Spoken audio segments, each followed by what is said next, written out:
Então eu acho que nós, artistas, ou nós que vivemos com sonhos, realizando ou materializando sonhos, a gente tem que se conformar com uma coisa: a gente nunca vai chegar ao final da história, porque sempre tem coisas. Mariana ainda vai trazer muito mais coisas para todos nós, e toda vez que nos sentarmos na plateia para ver um espetáculo, a gente vai ver coisas novas, canções novas, trazidas em sonhos, em pesquisas. E quando se fala da intelectualidade, eu acho, vocês são uns intelectuais que trazem um estudo que talvez muita gente do popular não tenha tido a oportunidade ou a capacidade de abrir um livro e estudar. Então você traz o que está escrito, o que traz registrado, que é tão importante. E todo o meu trabalho, como eu disse no início, sempre foi permeado por isso. Cada vez que eu entrava na avenida para trazer uma comissão de frente, por isso que a razão que eu não estou mais hoje, porque hoje é uma caixa grande que abre, aí sai uma fumaça e sobe gente. É lindo, não estou criticando não. Estou dizendo que eu não tenho, eu não tenho esse desejo realmente. Que capacidade eu acho que todos nós temos para fazer, né? Desde que a gente tenha recursos, né? Enfim, tecnologia, mas eu gosto de buscar muito mais pela essência. Não é uma crítica que faço ao modernismo, à tecnologia, aos novos coreógrafos e tal, mas eu sempre busquei, eu sempre pesquisei muito, até em gira de caboclo eu ia para saber se eu podia mexer com aquele espírito. Quando em 99 eu trouxe os bambas do samba, eram 14 mortos, 14 eguns. Senhor Ismael, Pixinguinha, Cartola, Noel, Candeia, Clementina de Jesus, Clara Nunes, Carmen Miranda, Natal, Mestre Fuleiro, Natal da Portela, Mestre Fuleiro do Império. E eu só podia trazer 14, que eu era o 15º, e eu não gostava de enfiar mais 15 numa caixa escondida para trazer mais outros mortais. E que eu tive que consultar. Porque eu comecei no período de ensaios a acontecerem coisas comigo e com todo o elenco que no final da pesquisa estava escrito, na pesquisa dos intelectuais, dos estudiosos, dos registros feitos em livros. Estou falando de uma época que eu pelo menos não conhecia o Google. E eram pesquisas em Museu da Imagem do Som, no SEDOC da Globo, enfim, era batendo na porta da tia Zica. Tia Zica, como é que o Cartola comia aí?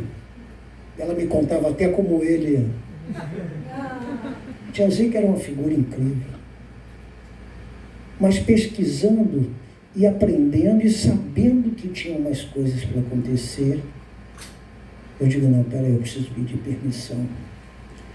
Não só da família, mas me preparar espiritualmente para apresentar, pedir licença, ter a autorização para poder fazer aquilo. E o que eu vi aqui hoje não é diferente. A Marquês de Sapucaí se torna o palco da Ruth de Souza. E aqui também pode se tornar o palco da Sapucaí, quando contamos histórias, como trazemos enredos. Eu nunca fui muito de me prender ao sinopse do carnavalesco. Eu pedi autorização a ele, claro, ele era o dono da história. Mas eu posso viajar, eu posso ir além? Pode. E eu queria buscar justamente a encantaria. O que a gente tanto, porque não existe no mundo aquele que comunga, que é católico, mas se tiver sabendo que ali na esquina tem um jogo de búzio, ou que ali tem um caboclo que faz um passe com charuto. Não existe aquele que não vai. Em 1989 vão. Os outros é só para contrariar. Sabe o bloquinho que eu falei que eu tenho tudo quando eu levo? Pego o carro e escrevo. No final do dia, ou no final de 2 dias, eu pego os pedacinhos de papéis do carro, da cabeceira, da bolsa, quando eu boto uma colcha de retalho. É o samba doido, é uma coisa muito doida, porque nada tem a ver com nada, são situações, mas eu junto, vou por eliminação, no final aproveito desse retalho, desses retalhos, 10 coisas, e é o que eu levo para a avenida. Então acredito que meu processo envolve um pouco da minha espiritualidade, que eu acredito muito. Sou espiritualista, acredito que eu tenho uma força, alguém que me auxilia, alguém que me ajuda. Ah, o teu filho morreu, gente, não é porque se fosse assim todo espírita, né, viveria no mar de rosas. Né? A vida é a vida.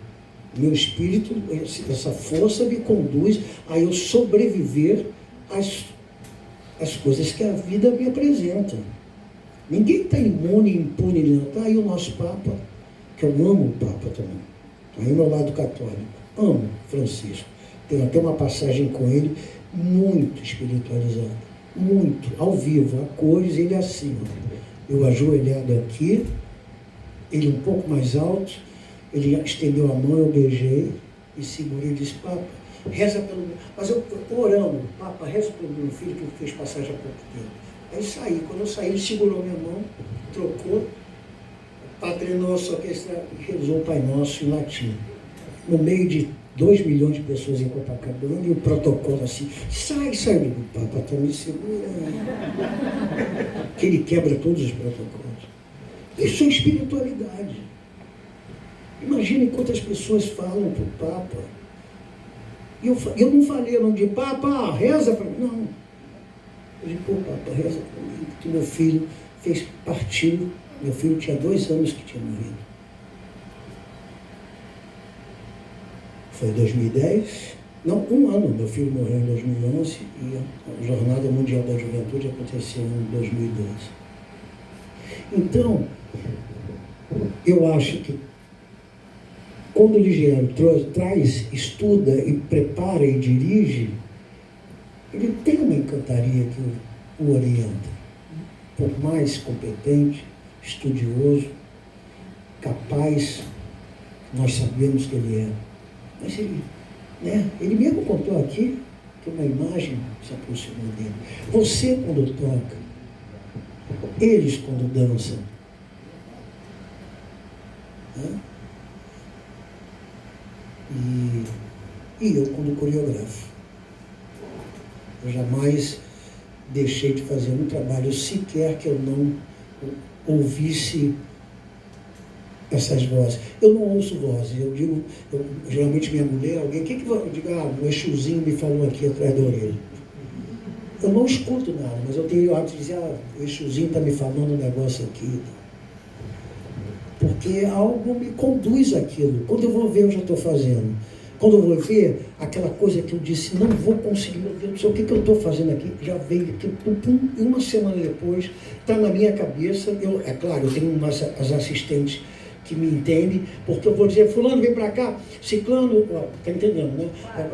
Entendeu, Carol? Olha, porque na hora, está aqui, mas eu não consigo, às vezes para passar é difícil, as pessoas ficam doidas comigo. Gente, por favor, aí começa a pergunta porra nenhuma, ninguém fala nada, faz o que eu estou falando, que não, eu mandei você para não, vai, esse cara está maluco, é porque a minha cabeça está, as mensagens, as intuições estão vindo e no final, graças a Deus, eu não tenho que reclamar de nada que fiz. E quando eu vejo um trabalho, eu percebo isso também. Eu busco isso, né? A gente não tem nada. Lago dos Cisnes. Eu digo, aquele cisne ali, eu não sei não, está com um heresinho encostado, não tá. Eu acho que a nossa vida é isso, é a espiritualidade, é esse encanto, porque se não fosse dessa forma, a plateia não se encantaria com o trabalho que é feito no palco. Galera, enquanto isso eu vou passar para a Denise, mas se vocês tiverem alguma pergunta, vai formulando logo para a gente ganhar tempo. Aí você, eu queria uma pergunta já pronta na cabeça. A gente agiliza mais, a gente só tem um determinado tempo para ficar aqui.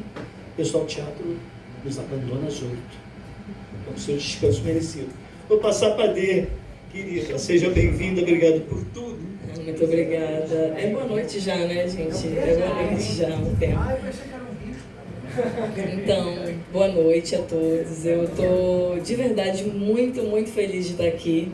E eu estava sentindo um pouco do que o Carlinhos falou agora há pouco, de que quando a gente é convidado, então quando a gente é proposto a passar por um trabalho, né, bate aquele desespero, meu Deus, e eu pensei sobre isso aqui, olha só que loucura, né? É algo da minha vivência, da minha história, da minha vida, mas mesmo assim, né? Gente, o que eu vou fazer lá? Eu sou tão pequena, eu sou tão ninguém no meio do mundo. Mas esse processo da gente ser intuitivo e de deixar realmente a ancestralidade, a encantaria, né, possuir o que a gente vai fazer, e a gente só caminha, só atravessa, tal qual Mariana fez, né, e anda fazendo. Então, assim, eu estou muito feliz. Eu sou Denise Cabocla, trabalho com o carimbó já tem um tempo, sou de Belém do Pará, sou de lá, da Amazônia. Já vi aí a DJ Bota, estou muito feliz, hein, Bota, você aqui também é de lá do Pará.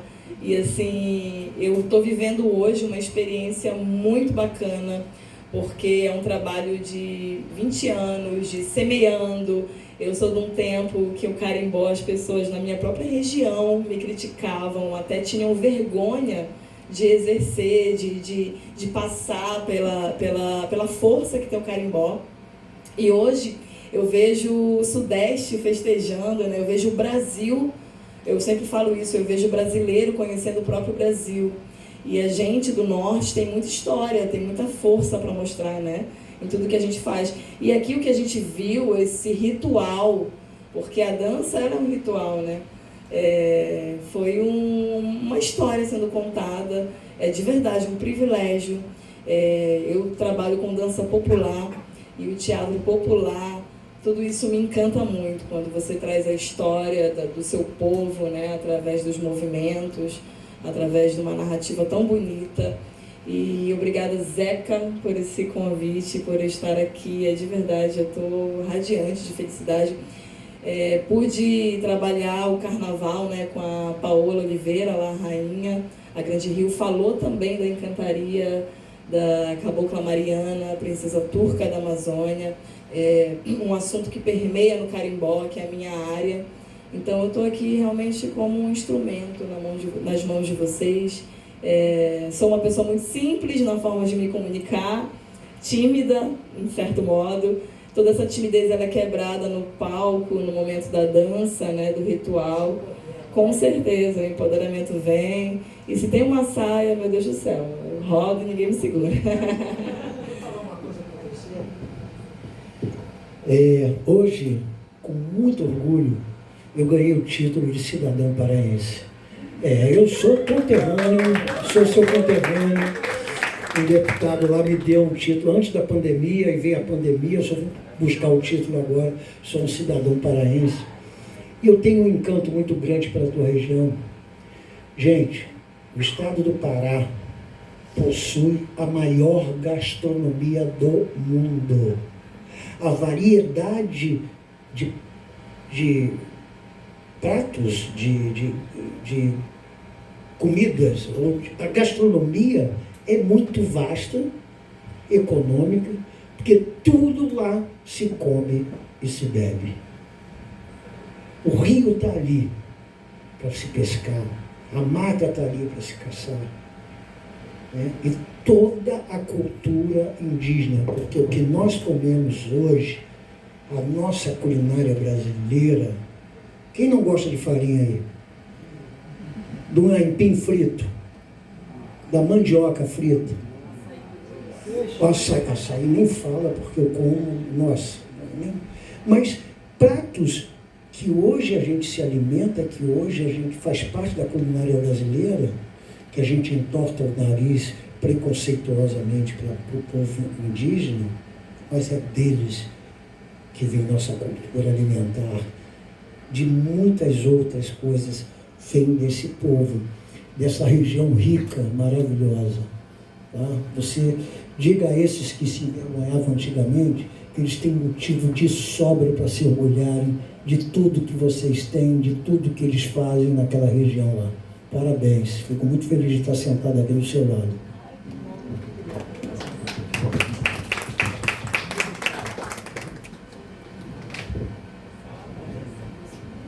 E a gente doido para te ouvir mais aqui.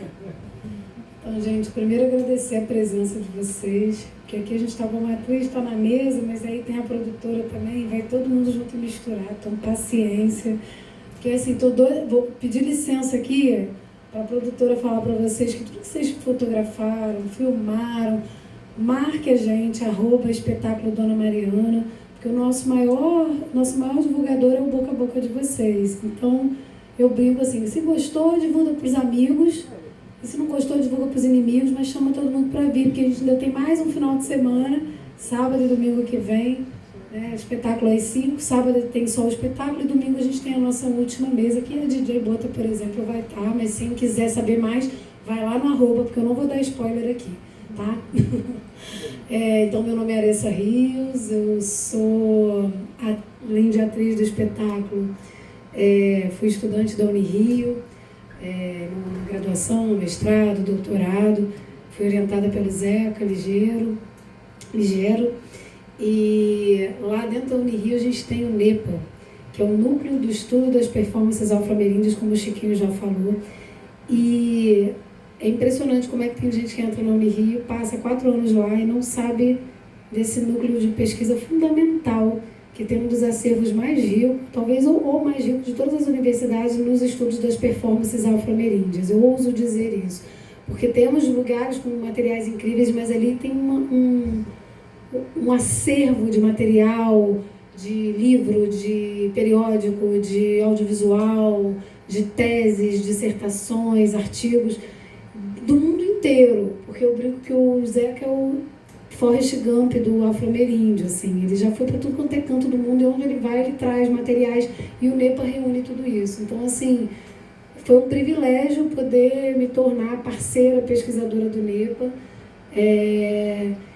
e pegar uma das tantas pesquisas que foram feitas, né, do Zeca, e a gente ter a oportunidade de trazer isso para o nosso corpo, né, já que a mesa é sobre corpo, festa, ritual.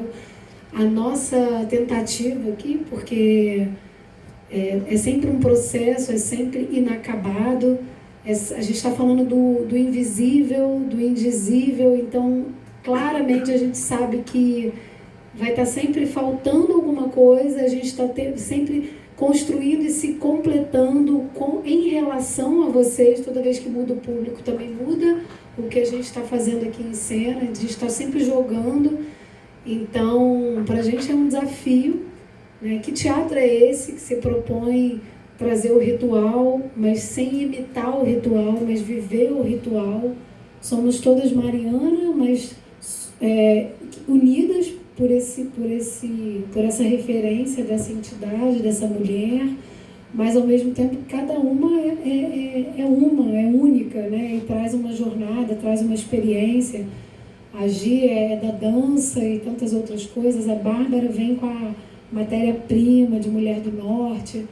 Eu sou aqui do Sudeste, mas estou na pesquisa, estou na cultura popular, sou pesquisadora de folia de reis, de jongo, das festas populares no Brasil e na América Latina. Então, como é que cada uma com a sua bagagem ritualiza essa Mariana, que não é uma só? Nem na história dela ela é uma só, né? Ela é a princesa turca, ela é a cabocla, ela é a arara cantadeira. Então, como é que nós, mulheres, mães, algumas periféricas, né? Que a gente brinca que a gente vem de lá de tão distante, Gi de Guadalupe, eu sou do interior, lá de Volta Redonda, Vale do Paraíba, que é uma área riquíssima em cultura popular, em musicalidades, e morei a grande parte da minha vida em Irajá. A Bárbara, que vem lá do norte, habita aqui essa região. Como é que a gente traz essa bagagem a serviço desse ritual e dessa festa e dessa mulher que é uma potência, né? Que é a Dona Mariana. Como é que a gente empresta esse corpo para a cena? Então, esse é o nosso desafio diário, né? Se vocês voltarem aqui semana que vem, vocês vão ver que o espetáculo não é o mesmo. Porque a gente, cada vez que encena, o Zeca até brinca, hoje foi o melhor dia. Com certeza, toda vez a gente está dando o nosso melhor, mas aí a gente descobre uma coisa que não serve mais e uma coisa que precisa mudar, uma informação que chega, uma pulseira que vem de um pedido de licença para a Dona Mariana, que a gente não planejou para o figurino, mas ela é agregada, incorporada ao figurino, porque isso aqui é a Dona Mariana, é o símbolo, né? É a mitologia presente. Né? Isso aqui foi um empréstimo de uma visita que a gente fez à tenda espírita Cabocla Mariana, e ela falou, olha, vocês vão fazer essa temporada com essa pulseira, cada uma emprestou uma para cada uma. Então, assim, Mariana está aqui com a gente também quando a gente coloca. Aí, por exemplo, se vocês, quem veio aqui ontem, eu estava com outro colar, que é das indígenas trans, lá na Colômbia, que a gente olhou e cada uma comprou um e a gente entendeu que isso poderia fazer parte desse figurino, porque fazia todo sentido. E aí ontem veio Carol Potiguara e falou, olha, esse colar aqui é para a tua proteção. Que ontem, para quem estava aqui, numa cena, teve um apagão, uma cena de Erundina. Quando ela começou, apagou, quando ela terminou, acendeu. E aí vem a Carol Potiguara e fala, isso aqui é para tua proteção, só cabe a mim colocar. Guardei o outro e vim com esse. Então, assim, é disso que a gente está falando. A gente está tentando a ousadia de fazer um teatro vivo. E eu espero que a gente tenha conseguido trazer isso hoje para vocês.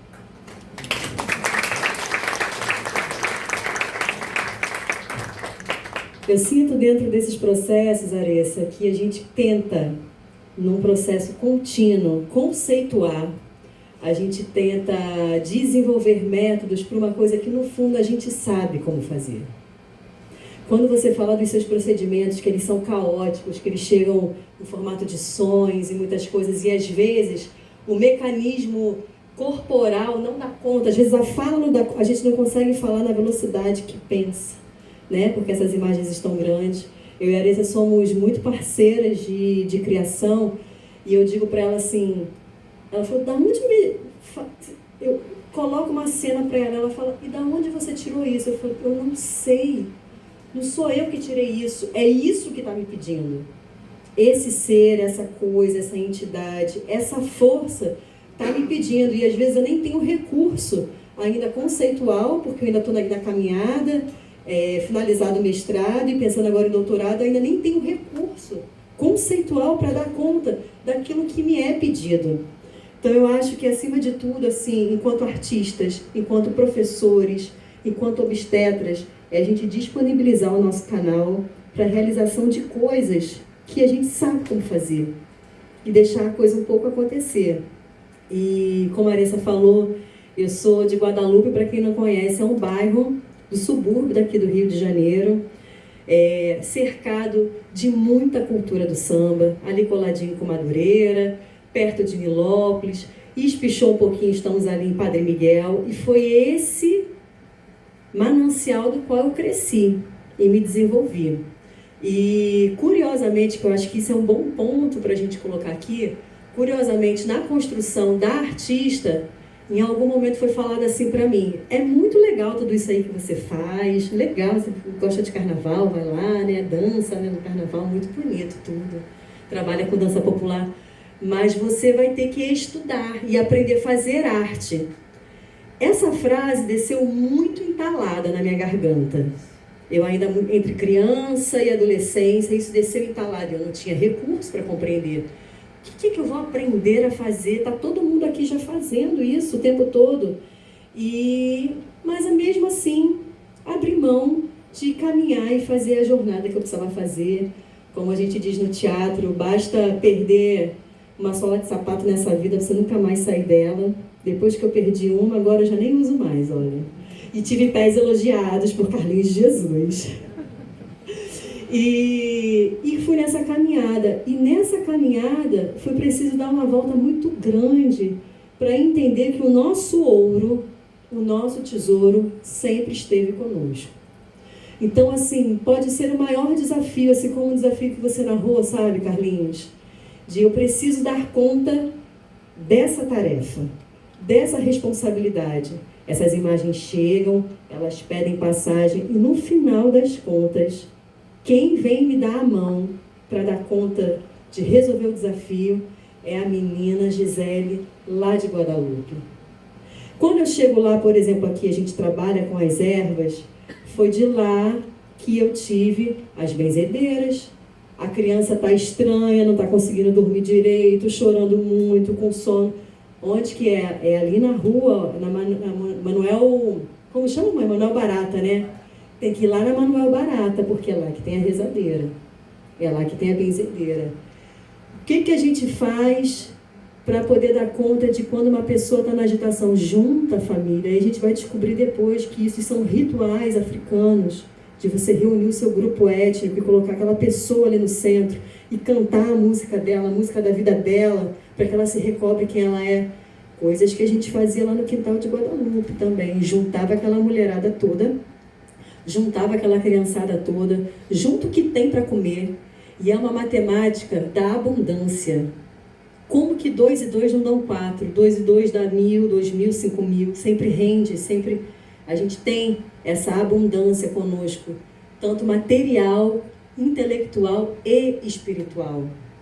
Então, quando a gente aprende a organizar, a codificar e permitir que essas forças e essas memórias assim que estão ali já na nossa formação, elas emerjam, a gente consegue dar conta e fazer conexões com desafios, como esse, como eu falei na apresentação do Zé, que sou muito chateada com ele, que não nos levou na Ilha de Marajó.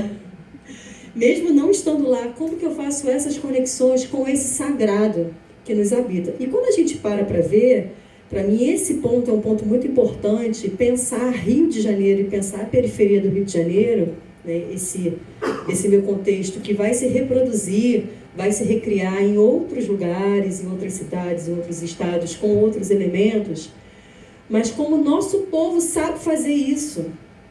E aí vem a grande história do potencial da festa, da criação. Quando você pega, por exemplo,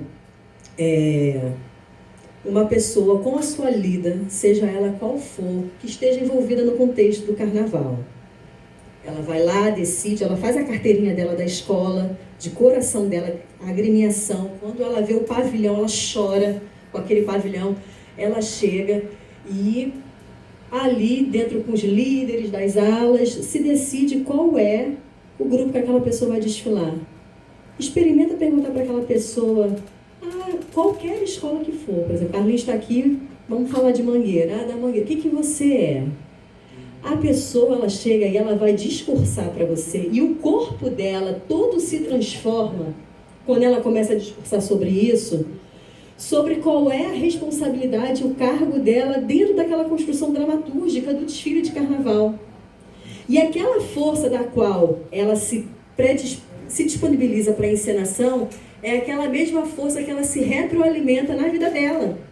Então, assim, eu tive experiências, por exemplo, de trabalhar com mulheres de diversas profissões, em diversas condições, com muitos marcadores sobre essas mulheres, e que a responsabilidade delas, olha a responsabilidade dessa imaterialidade. Uma ala de passistas da Escola Império da Uva, que é da série Prata, desfila na Intendente Magalhães. Mulheres de 40, 50 anos, 30, 20 e poucos, todas passistas. O que vocês serão? Nós somos a magia das flores no trabalho de Maria Padilha. Quando essa mulher fala isso, ela está sentadinha, assim, quietinha, a unha já faz assim, ó, vral. Já começa por aqui, né? O cabelo, ela já espicha e ela já sobe, e o corpo, a mão já vem na cadeira, e quando ela pega para sambar, você não tem como não dizer que ali não está presente a magia das rosas no trabalho de Maria Padilha.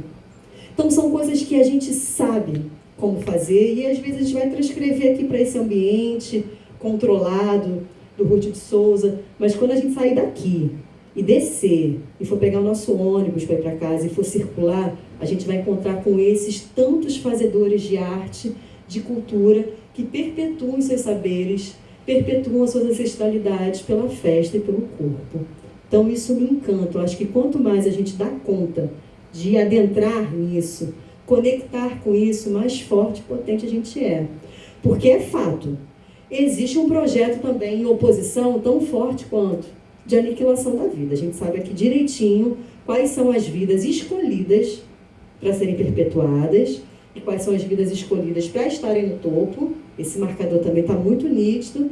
E a gente sabe quais são as vidas que o poder torce e fala assim, essa pessoa pode ser descartada, e a pessoa dá um drible, como disse o Simas, né? Dá um drible no sistema. Vira através do seu gingado, através do seu samba, através do seu pandeiro, através do seu sopro, através de tantos fazeres, vira isso e perpetua a sua vida.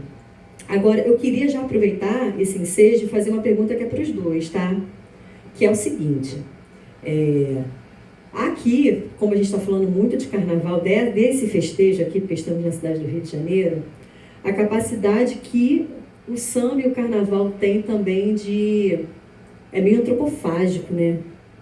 De comer, devorar outras maneiras de comunicar e reelaborar isso e transformar na medida do samba. E aí você teve exatamente essa experiência agora com Dona Mariana. Tem uma super curiosidade, gente, que quando o Zeca nos convidou para a montagem desse trabalho, lá por 2022, em 2023 nós nos inscrevemos no edital da Funarte. Recebemos a notícia, início de 2024, passa o carnaval de 2024, nós recebemos a notícia de que somos aprovados para a realização desse espetáculo. Depois do carnaval de 2024, vem a notícia de que Grande Rio também viria com Dona Mariana.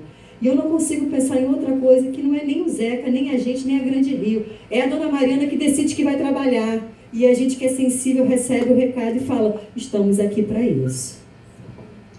É exatamente isso. É uma espiritualidade, é um chamado mesmo. Eu estava em Belém no final de 2023, em março de 2024, eu vim para o Rio, voltei para o Rio, tive neném, tive meu segundo filho e voltei a dançar profissionalmente. E quando eu retorno para o Rio, eu logo fico sabendo da sinopse do samba, que falaria do tema em que foi falado, e eu entrei em êxtase. E tudo foi acontecendo de verdade, de uma forma muito natural e simples, mas sobrenatural até. Eu sou uma pessoa um pouco cabeça dura e, apesar da minha espiritualidade, eu sou um pouco São Tomé, né? Eu gosto de testar e de ver a coisa acontecer.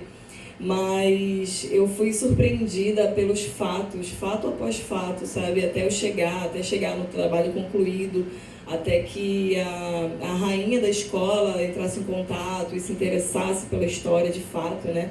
Pela cultura. E outras mulheres chegando, e eu não estava entendendo muito bem, outras mulheres sendo tocadas. Mulheres que não tinham nenhuma conexão com o Marajó, com o Pará, ou com a história da Turquia, sendo levantadas por essa força cabocla mesmo, sabe? E eu não posso entender que seja outra coisa a não ser a espiritualidade, a Dona Mariana de verdade propondo, fazendo, abrindo tudo para que essa travessia ela seja feita. E hoje aqui nós somos instrumentos, a gente não sabe o que tem por vir, sabe? A gente não sabe o que vai vir no dia de amanhã, o que Mariana vai escrever pra gente, mas a gente sabe que somos instrumentos nesse ritual eterno que é a vida, né? A gente passa por esse ritual desde que nasce. O ser humano, ele é ritualístico, né? Então, é muito natural, é muito bonito para mim essa experiência. Eu estou com 36 anos e hoje é quase que audível, sabe, aos meus ouvidos esse chamado. Eu tenho experimentado e estar aqui hoje falando, engrossando esse caldo com toda a experiência, é muito bom poder dizer que realmente Dona Mariana está à frente de muitas mulheres que estão se levantando aí e tomando a frente como verdadeiras guerreiras, que essa é o espírito de Cabocla Mariana mesmo. E como que, agora falando assim artisticamente, você trazer o carimbó, e aí tem uma métrica, falando de música, né, Chiquinho? Tem uma métrica, tem um ritmo, um pulso, um tipo de pulso. E a gente entra com o carnaval, que tem um outro pulso. Como que é essa transmutação no corpo? Assim, como é que você foi fazendo essa transição mesmo de pulso e movimento no seu corpo? É natural, a palavra não é outra, é natural, porque a gente até brinca que o carimbó é o nosso samba da Amazônia. Então os tambores, eles se conectam, né? E nessa força, né, ancestral, não tem muito script, a gente vai fazendo, vai se deixando levar pelo ritual, né? E assim, o carnaval, eu concordo, eu sou da mesma opinião que o Carlinhos colocou aqui, que hoje o carnaval abre caixa, sai fumaça, voa drone, é muito bacana, a gente vive essa evolução, mas eu sou da cultura popular e eu acho muito bonito quando a escola ela consegue trazer o tema de uma forma mais visceral, mais ali com o povo pé no chão mesmo, né? Achei muito bonita a Mangueira, né? A escola, a comissão de frente ali com os meninos, retratando a favela também. E é isso, não teve dificuldade porque o carimbó, o samba, eles se permeiam, é um ritmo ancestral, é um ritmo do tambor. E no tambor, ali no toque, ele vai se conversando, então não teve dificuldade, né? Não teve. Tudo vem do tambor. O que a gente desfila hoje, o que a gente curte hoje, vem de lá, da minha avó Pertildes, filha de escravos, dos terreiros de candomblé, das batucadas de umbanda, tudo isso vem do tambor. Então o samba, dançar o carimbó, né, dentro do samba, ou vice-versa, não é difícil. Musicalmente é difícil mesmo. Eu não estudei música, mas se tocar eu danço. Né? E eu acho que isso é porque a raiz, a base, ela é estrutural, ela é única. Né? E principalmente para nós que vivemos dessa raiz, que a gente acredita nessa ancestralidade, que a gente prima por essa ancestralidade, que hoje, a respeito do carnaval, muita gente vai para a avenida para pendurar um crachá, fica andando na avenida com um copo de bebida na mão, ninguém entende. Pode falar? Pode. Porra nenhuma de samba.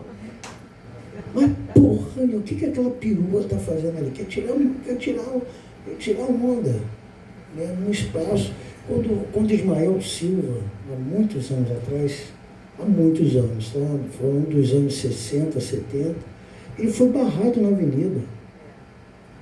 O cara foi barrado, o cara que inventou, o criador da primeira escola de samba da história. Ismael Silva, o criador da escola de samba, a primeira escola de samba, Ismael Silva. E o cara foi barrado na avenida. Quer dizer, hoje eu estou no samba, esse cara é meu baluarte. Né? Então, meu irmão, quem tem o samba, quem tem a cultura, quem tem a raiz na veia, tocou o tambor, vai dançar carimbó, com certeza. Inclusive, trabalho maravilhoso. Parabéns, viu? Eu estava na avenida, nota 10, olha, eu pretencioso, né? É só para sacanear que só me chama agora de 8.3. Mas trabalho lindo, e tem tudo a ver. E, na verdade, a bateria dá uma puxada, a bateria tem as viradas, né? Sabe como lidar? Os grandes mestres de bateria, eles trabalham as bossas e tal, mas tem aquela enraizada que vem do tambor. Então não é difícil essa adaptação. Gente, então agora, por causa do tempo, vamos... Quem tiver alguma pergunta, Opa, já temos o... Enquanto isso, vai preparando que a gente vai ganhar tempo, porque a questão aqui é a hora. Gente, boa noite a todos, todas. Obrigada pelo espetáculo. Achei tudo muito lindo, a parte musical, a parte dança, as soluções cênicas também. Tudo muito simples e poético, né? Aí eu tenho duas perguntas, uma para você e uma para você. Teve uma música que eu acho que foi você que cantou, que é do encontro do marinheiro com a Mariana, que eu achei a música linda. Eu sou da música também, sou do PPGM, estou fazendo doutorado lá no Unirio, inclusive vou buscar o Nepo aí para estar conhecendo vocês. E aí, geralmente, né, música, como é que é? Conhece uma música nova, começa a filmar, e assim, eu fiquei muito impactada pela música, não consegui nem filmar, fiquei ouvindo. Depois eu queria que você me dissesse que música é essa, né? E para você, fazendo coro aí com o Carlinhos, né, com quem falou do Norte, né, eu tive, agora no começo do ano, no final do ano passado, fiz uma viagem para o Norte, fui para Marajó, Ilha do Algodoal, Alter, peguei Rua Amazonas, naquele barco que tem 1000 pessoas dormindo na rede, fui parar. Então, assim, o Norte, para quem não conhece, não tem nada igual. Não tem nada a ver com o Nordeste, não tem nada a ver, é o Brasil profundo, né? É um Brasil e antes do Brasil também, né? Porque tem coisas que são antes do Brasil, antes desse nome Brasil. É aquela coisa, né? Comer tambaquito, cunaré, filhote, todo dia, né? E aí, eu passei o Réveillon na Ilha do Marajó, numa pousada ali em Salvaterra, e teve um grupo de carimbó, daqueles assim, mais turísticos, né, que eu não lembro qual o nome exatamente. E aí eu fui conversar sobre o carimbó, né, esse meu interesse mais assim, do campo da música mesmo, que eu vi que ritmicamente o carimbó ele é super presente, né, pela Bárbara Vento também, que eu já acompanho ela bastante. E aí uma pessoa do grupo me falou assim, o carimbó é uma junção de 3 culturas. O pé indígena, a musicalidade, o ritmo africano e o braço europeu. Queria saber se você concorda com essa explicação curta e exata.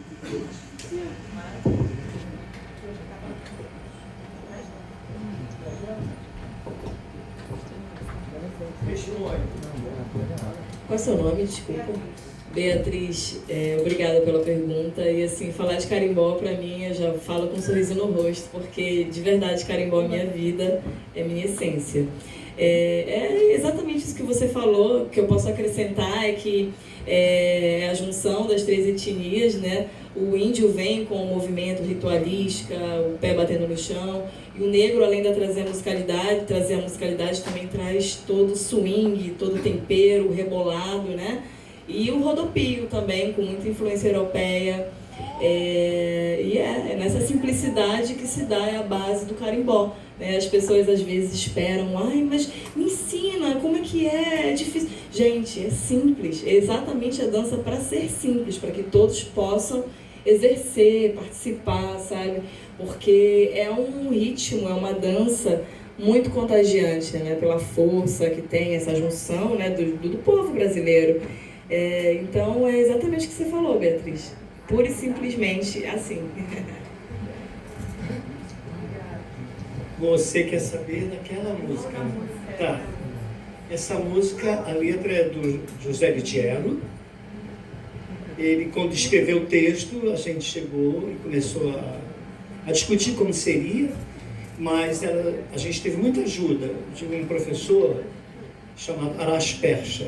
O Arash é um cara da cultura turca, ele é um músico turco. Ele tem uma banda que toca só sufi. O cara é incrível. E o Zeca pegou a letra, a gente teve que dar uma mexida bem boa e achamos que, olha, essa música tem que ficar moura. Na verdade, a gente ia cantar ela com sotaque lusófono. Mas aí ficamos só com a melodia, que é a melodia do desejo do encontro da Mariana com o Fernando. Aí se o desejo é forte, se o segundo José, nosso lado poeta, eu fiz, isso está muito forte, vamos ser mais sucintos. Aí tem aquela coisa, minha obra estava aberta, pegamos Humberto Eco, vamos sucintar e melhorar. O nome dela é Desejo, e eu só fiz a harmona, mas é uma harmonia de fado, é moura. Se você quiser eu te passo, é simplésima, aquela marcaçãozinha clássica, 2/4, e vai pum, tum, pum, tum, purum, purum, purum,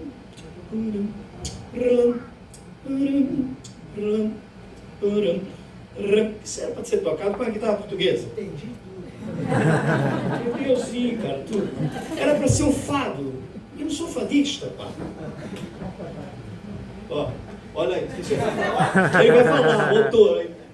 Não, é que assim, na realidade, assim, precisava de uma coisa de sedução, né? Sim. O encontro dos dois, porque não tinha o encontro dos dois, assim, dentro das músicas ritualísticas.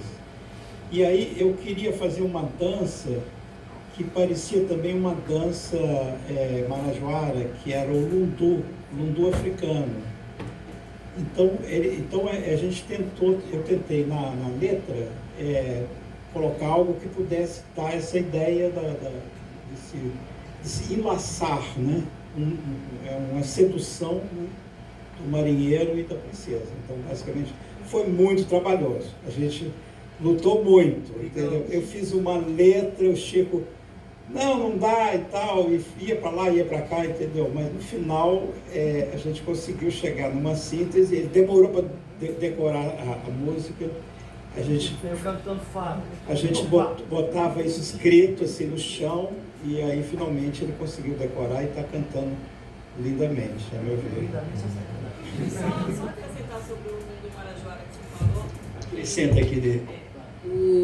Aqui a gente viu um passo muito característico do Lundum também, que se chama cheiro, né? Que é justamente o desenho que se faz, exatamente, costas com costas, e é muito lindo. O Lundum marajoara é um ritmo que vale a pena todo mundo pesquisar depois e conhecer mais sobre esse ritmo de lá. Enfim, é isso que... Não sei se você quiser, eu tenho harmonia, está escrito, eu te passo, tá? E a letra é do Zeca, eu só harmonizei, mas é um fado, tá? Tem horas que a gente tem que dar uma acochambrada, é o nome da palavra. Fado Maurício. É um fado morisco. Pois é, chamar de Moura é meio, né? Amoriscado. Por aí. Alguém mais tem alguma pergunta pra gente, assim? Quem tá aí? Agora, eu só consigo ver quando eu faço assim, desculpe, né? Velho é triste. Vocês estão muito tímidos, gente. Nossa, vocês estão tímidos. Eu acho que eu pensei até que vocês tinham curtido.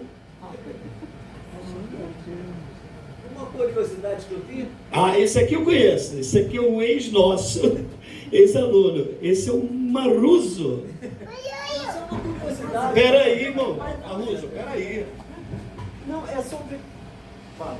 Como é que essa história, assim, se tem alguma data, quando isso chegou aqui, porque é uma coisa tão louca, né, assim, isso chegar no Pará, não é, assim, eu só tenho essa curiosidade de como é que, quando, como, assim, a dúvida. Zeca, você vai explicar isso, agora você vai voltar para a Turquia. Ele foi lá na Turquia atrás dessa mulher. Evolua. A grande dificuldade de explicar é porque o tambor de mina, assim, os pesquisadores falam da sua origem africana, mas o tambor de mina cultua os encantados, as famílias encantadas de turcos, de Dom Luís da Espanha, de Portugal e tal. Então, quer dizer, é muito complexo. Então, é uma tradição oral que não tem data, tanto que na minha narrativa eu falo assim, os dados são imprecisos nos anais da história. Depois ela fala assim, isso pode ter, isso passou 4 séculos, ou talvez alguns segundos, porque realmente é uma imprecisão da tradição oral, né? Porque essa história, como eu narro também, poderia ter acabado, mas alguém contou essa história. Quem contou essa história?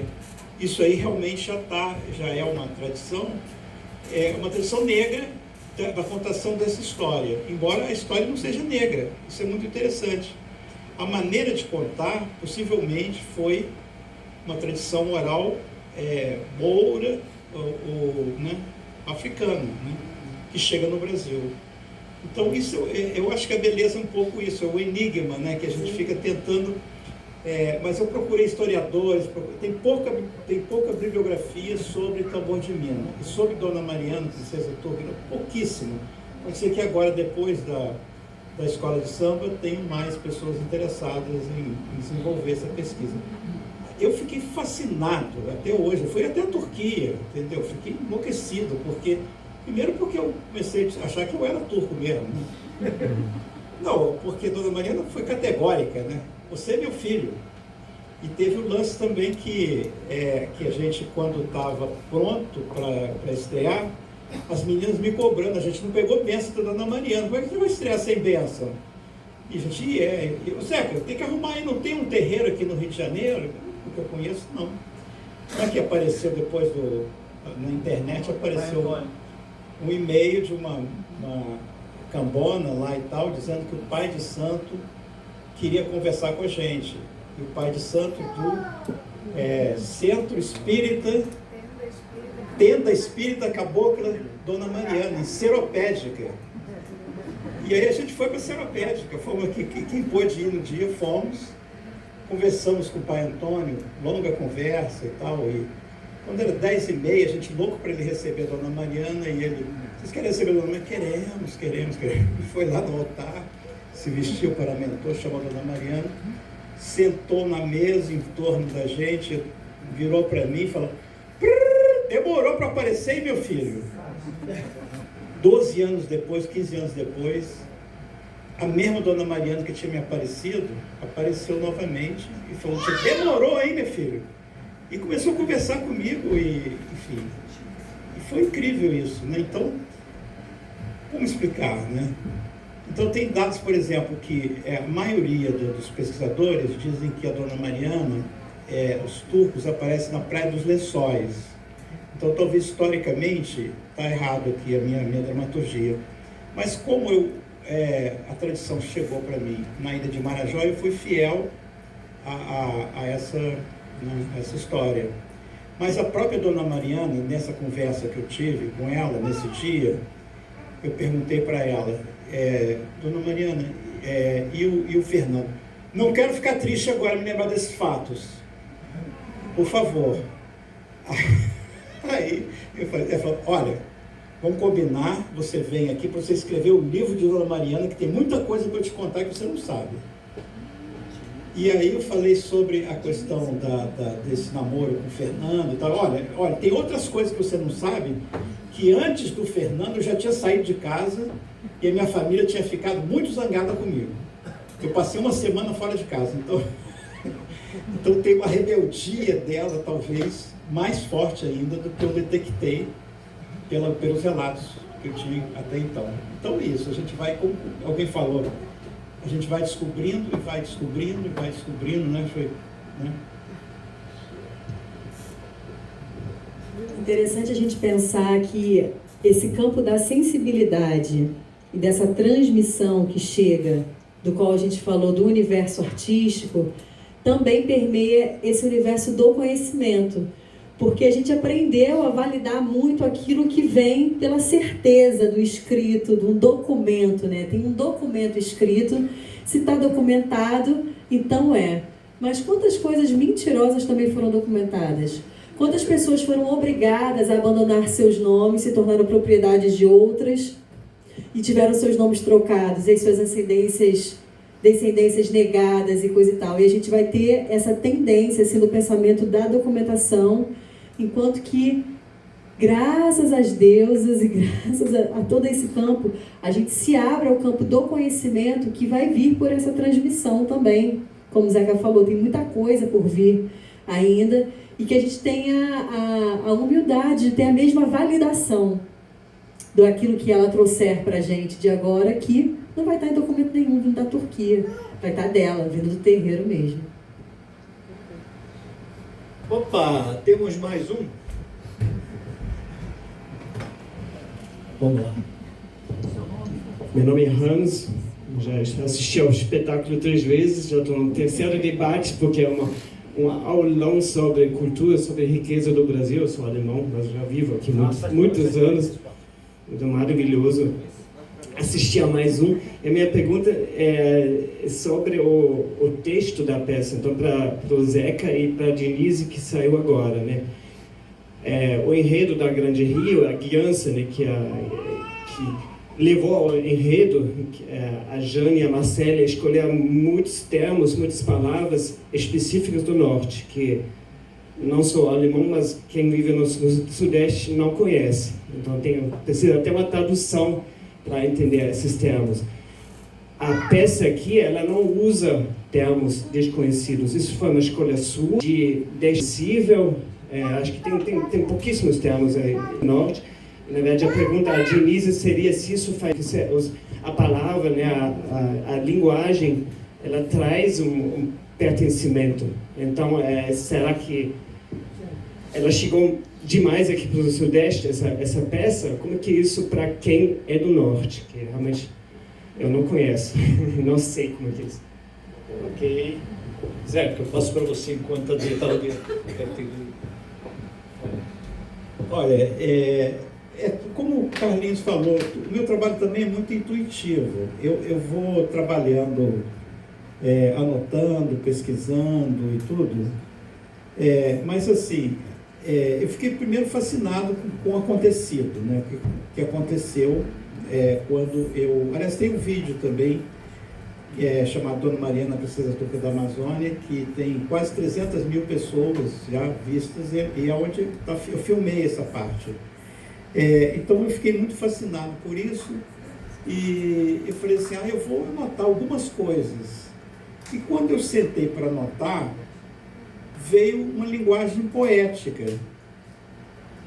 Quase como, não vou dizer que foi um transe, mas também não foi uma coisa assim que eu veio vindo. Então, esse texto, basicamente, eu escrevi em 2 vezes. Eu sentei, eu já tinha pesquisa, muitos anos de pesquisa. E aí eu comecei a ver e fui, quando fui até o fim.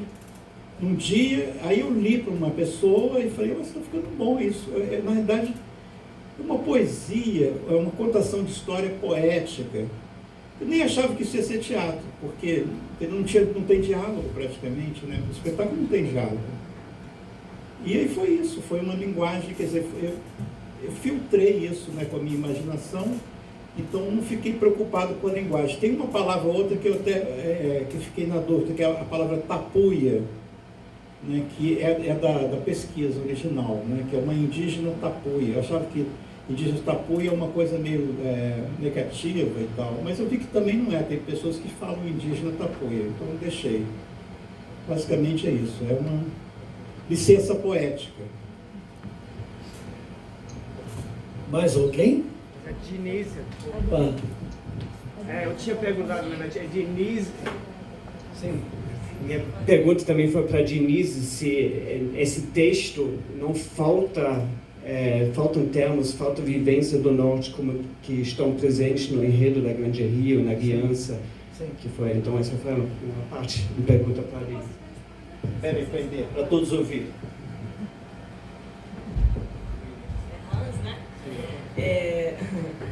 Não fez falta. Seria muito interessante, com certeza, se a gente pudesse mostrar, né, para as pessoas um pouquinho mais, né, desse vocabulário, mas não fez falta. Acho que a história ela foi muito bem contada, com essa intuitividade mesmo que o Zeca colocou e propôs. Isso. Satisfeito, Hans? Satisfeito, obrigado. Cadê o outro? Temos mais 2 espetáculos, hein, Hans? Só tem mais 2, Hans. Pode vir que eu vou explicar mais para você. Oi, Yara, aqui. A pergunta, na verdade, é pro Zeca, né? Eu, quando tomei conhecimento do espetáculo, eu fiquei um pouco intrigada se era uma lenda, se era um mito. E aí, assistindo aqui o primeiro espetáculo, e vi que, na verdade, são fatos, né? Há registros, então não poderia caracterizar nem lenda, tampouco mito. Mas dentro disso eu queria saber o quanto de ficcional tem nesse texto, né? Ou ele é baseado meramente mesmo nos registros, na pesquisa? Olha, eu procurei ser o mais fiel possível ao que me foi contado, né? as entrevistas que eu fiz, os materiais colhidos, né? Agora, é claro que é sempre essa dúvida, né? Porque tem versões que o Fernando praticamente não aparece na história. Tem outras versões que o Fernando é forte. Então, e também assim, uma dúvida que as meninas tiveram durante algum tempo, porque eu priorizei a história da Dona Mariana. E na realidade são histórias também, cada uma tem a sua história, né? As três, cada uma das três. Mas assim, como eu estava focado na Dona Mariana, que era minha mãe, né? Porque eu sou descendente turco, ela falou que eu sou filho dela, né? E eu já tinha sido reconhecido na Tunísia, quando eu estava na Tunísia, me reconheceram como sendo árabe. Vieram falar comigo em árabe ou em turco, entende? Porque eu tinha o nariz assim, tinha a pele assado. Então, quer dizer, eu fui criado como sendo branco, né? Até ir para os Estados Unidos, quando eu declarei que eu era branco, e o cara falou, "You are not a white man." Então eu falei, bom, então eu não sou branco. Então agora, aí quando eu descobri essa identidade turca, né, eu comecei a me identificar com essa ancestralidade. Mas assim, é muito difícil a gente saber se é verdade ou não, né? Então é esse limite entre o que se conta, né? Por exemplo, eu até brinco na peça sobre a identidade do Fernando. Fernando de quê? Né? É português? Ele é Fernando? Ele é espanhol? Não se sabe. Veja, talvez se eu frequentar, ir para o Tambor de Minas, quando baixar o Fernando, entrevistar o Fernando, eu vou saber, entendeu? Talvez uma segunda versão da história, ela vai estar... Não, e mesmo agora que a Dona Mariana disse que para escrever o livro dela, né? Não, agora você tem que escrever meu livro, porque eu tenho já escrito o livro de Zé Pilintra. Eu tenho escrito, o Malandro Divino vai ser lançado agora, e tive a experiência de montar um espetáculo do Zé Pilintra, e tem vários encontros. Só para vocês terem uma ideia, eu fui em Rio Branco, num ritual do Zé Pilintra, há, sei lá, 3 anos atrás, e era uma senhora, uma médium, muito obesa, e ela me falaram que ela não se levantava, porque ela estava passando mal, então ela atendia todo mundo ali, sentadinha ali, todo mundo e tal. Aí eu entrei na fila, quando chegou a minha vez, ela levantou e falou, "O senhor aqui?" Aí me abraçou e falou, "Ele é muito modesto, mas ele escreveu o melhor livro de Zé Pilintra. Está aqui o autor de Zé..." Eu falei, gente, nenhum crítico foi tão literário, foi tão elogioso quanto o seu Zé, né? Ele reconheceu. Então, muito interessante essa relação, né? E sou muito criticado nos livros do Zé Pilintra, porque também não falo que o Zé Pilintra é esse. Zé Pilintra são vários. Zé Pilintra é muito mais complexo que o Dona Mariana. É de uma complexidade absurda. Mas é isso, a gente vai trabalhando com esses materiais e vai revelando o que é possível, o que eles permitem, né? E vai se encantando, enfim. Mas assim, eu gosto de um teatro que procura trazer essas realidades, né? É um teatro muito difícil, porque o público não está acostumado e o público de teatro também não está acostumado, então a gente vai trabalhando. Mas quando se encanta verdadeiramente, né? Vai querer.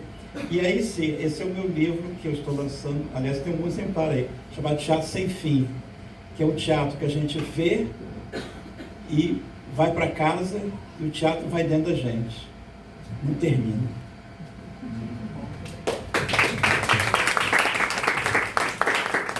Você.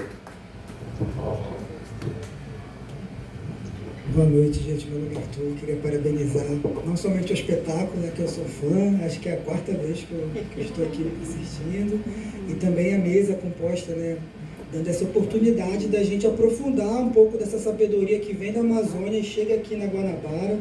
Sabe-se lá quanto tempo, talvez quando os tupinambás, né, vieram em Odisseia encontrar os sambaquis aqui. E esse diálogo possível, né, entre o lundu, como o Zeca falou, o lundu que vira samba, o lundu que vira carimbó, né, o lundu que conversa com o carimbó, que conversa com o siriá. E, né, nessa mesa incrível, falando dessa alegoria da cultura brasileira, me veio então a questão, se apareceu na pesquisa, né, seja pelo corpo, seja pela poesia, o banguê. Né, tive a oportunidade de perguntar para a Dona Onete sobre o banguê e ela, né, deu a explicação dela. E, curiosamente, se a gente for ouvir o banguê, não sei quem já ouviu que a Dona Onete sabe, né, tem o banzeiro, é um ritmo que lembra, conversa muito, dialoga com galope, dialoga muito com frevo e com as marchinhas. Ou seja, existe algum lugar na nossa memória, a gente não está acessando ainda, por isso que eu pergunto para a mesa, onde está esse diálogo entre o banguê e o carnaval carioca? Quem vai? Olha, cara, a gente focou muito, foi na coisa do extremo norte, do Acre e do Pará. Então a gente não teve essa procura, essa pesquisa propriamente dita. Então banguê, você, claro, fica fora porque a gente não estava focado nisso. A gente queria pegar exatamente o carimbó, o lundu, tudo aquilo. Eu compus um fado que é absolutamente europeu, Península Ibérica. É um samba, cara, isso é um caldeirão dos infernos.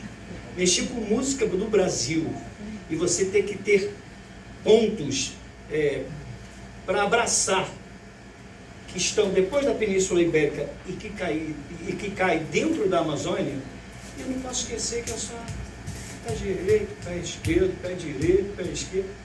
Isso dá um trabalho para isso acontecer. Nós não passamos, porque só não era o objetivo, não era o foco. Só escrever isso daí já deu um pouco de 2 anos de trabalho. Mas, na tua pergunta, a única coisa que eu posso dizer é que isso não passou. Embora saibamos que tudo vamos dizer assim, é sincreticamente dançável. Tudo é sincreticamente cantável e misturável, entendeu? Em algum lugar ele está lá. É só eu procurar onde está o contracanto, eu vou achar isso. Né? Em algum ponto alguém vai estar batendo o banzuê, alguém vai estar. Mas a questão é, quem está fazendo direção ou produção musical está sempre focado naquilo que a direção pede, né? É quase uma norma da ópera isso. A gente aprende isso desde a ópera, né? A mulher está triste, a música vai se tornar triste num texto clássico. A mulher está bruta, a música se torna bruta num texto clássico. Aí assim, não, peraí, é uma normativa? É uma normativa. Mesmo na contemporaneidade? É só você ligar na novela das 8 que você vai ver. Vai ter um abraço afetivo. O que a música faz? Fica hiperafetiva. Porque é uma norma que a gente está desde o século XVI cantando, tocando e botando isso para andar. Isso não vai ter muita. E pra gente, o objetivo, eu nunca me meti com música sufi. Aí o Zeca vai e me joga na lombar e diz, toma aí, te vira aí, dá o teu jeito, a culpa é tua. Eu invento, você se vira. É assim que funciona. Eu invento, você se vira, não é, seu Zé? Aí faz poema fora de métrica, Zeca, isso é um cara aqui, sabe? Não é tira camisar, não posso falar camisar, tem que falar camisa. Pô, tira camisar, levanta pro alto, começa a rodar.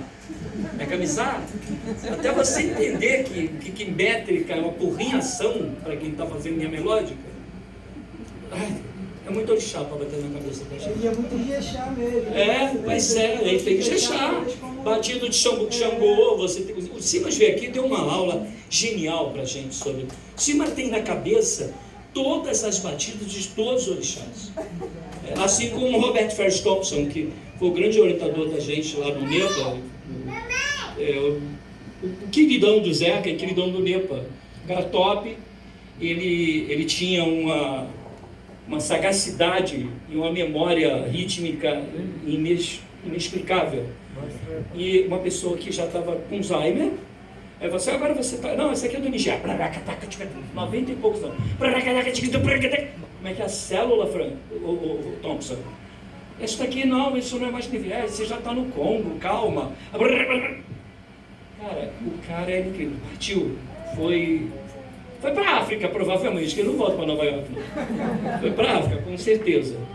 Alguém mais tem alguma questão? Porque a gente está num... Cale-se para sempre, mas volte sempre também.